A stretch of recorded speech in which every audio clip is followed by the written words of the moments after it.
Hello बच्चों, let's read this question. यहाँ पे हमें ऑप्शंस गिवन है। If both assertion and reason are true and reason is a correct explanation of assertion. If both assertion and reason are true but reason is not a correct explanation of assertion. If assertion is true but reason is false. Assertion is false but reason is true. और assertion यहाँ पे क्या given है? The compressibility factor for hydrogen varies with pressure with the positive slope at all pressures. और reason यहाँ पे क्या given है? Even at low pressure repulsive forces dominate in hydrogen gas. तो यहाँ पे हमारा की कॉन्सेप्ट क्या हो जाएगा? अगर हम बात करें कंप्रेसिबिलिटी फैक्टर की, कंप्रेसिबिलिटी फैक्टर इसको हम रिप्रेजेंट करते हैं Z से। तो कंप्रेसिबिलिटी फैक्टर क्या होता है?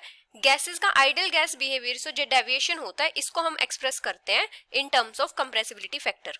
और ये किसके इक्वल होता है? जो एक्चुअल मोलर वॉल्यूम होती है गैस की, Vm, मतलब जो रियल गैस की मोलर वॉल्यूम होती है डिवाइडेड बाई जो आइडियल गैस की मोलर वॉल्यूम होती है।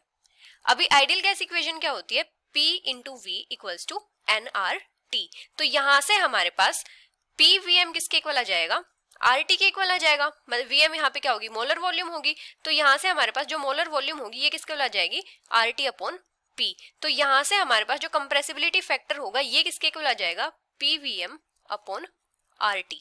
तो अभी आइडियल गैसेस के लिए क्या होता है? जो कंप्रेसिबिलिटी फैक्टर होता है ये हमेशा इक्वल होता है 1 के for ideal gases at all conditions। लेकिन अगर हम बात करें रियल गैसेस की, तो रियल गैसेस के लिए या तो कंप्रेसिबिलिटी फैक्टर होता है लेस देन 1 या फिर होता है ग्रेटर देन 1। लेस देन 1 कब होता है? जब मॉलिक्यूल्स के बीच में जो अट्रैक्शन होती है वो टर्म प्रीडोमिनेट करती है। When attraction between molecules predominates. मतलब यहाँ पे क्या होता है? जो गैस होती है वो कंप्रेसिबल होती है। और कंप्रेसिबिलिटी फैक्टर ग्रेटर देन 1 कब होता है? जब मॉलिक्यूल्स के बीच में रिपल्जन प्रीडोमिनेट करती है। रिपल्जन प्रीडोमिनेट्स। ग्रेटर देन 1 का मतलब क्या होता है? कि गैस को कंप्रेस करना बहुत ही डिफिकल्ट है। अभी अगर हम बात करें हाइड्रोजन की, तो हाइड्रोजन के केस में क्या होता है? जो कंप्रेसिबिलिटी फैक्टर होता है ये हमेशा ग्रेटर देन 1 होता है। मतलब ये क्या करता है? एक पॉजिटिव स्लोप देता है हर एक प्रेशर रेंज पे।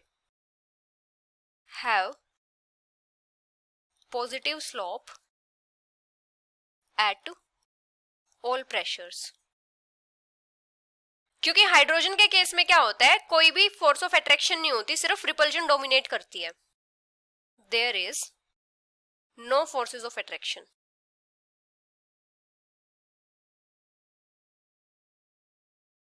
Only repulsion dominates between them.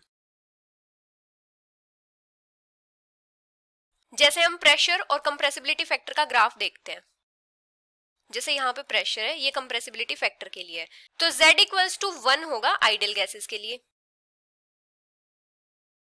अभी हाइड्रोजन के लिए क्या होगा? जो कंप्रेसिबिलिटी फैक्टर होगा ये होगा ग्रेटर देन 1 फॉर हाइड्रोजन। इसका क्या मतलब होगा? कि यहाँ पे जो रिपल्जन है वो डोमिनेट कर रही है। Z इक्वल टू 1 कब होता है? जब अट्रैक्शन और रिपल्जन दोनों इक्वल होती हैं।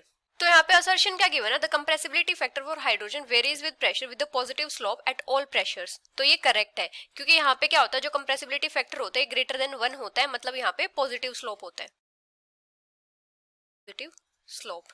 और रीजन यहाँ पे क्या गिवन है? Even at low pressures repulsive forces dominate in hydrogen gas. तो रीजन भी यहाँ पे करेक्ट है और ये असर्शन की करेक्ट एक्सप्लेनेशन भी है। So the final answer is both assertion and reason are true and reason is a correct explanation for assertion, which is option first. Hope you understood it well. Best of luck.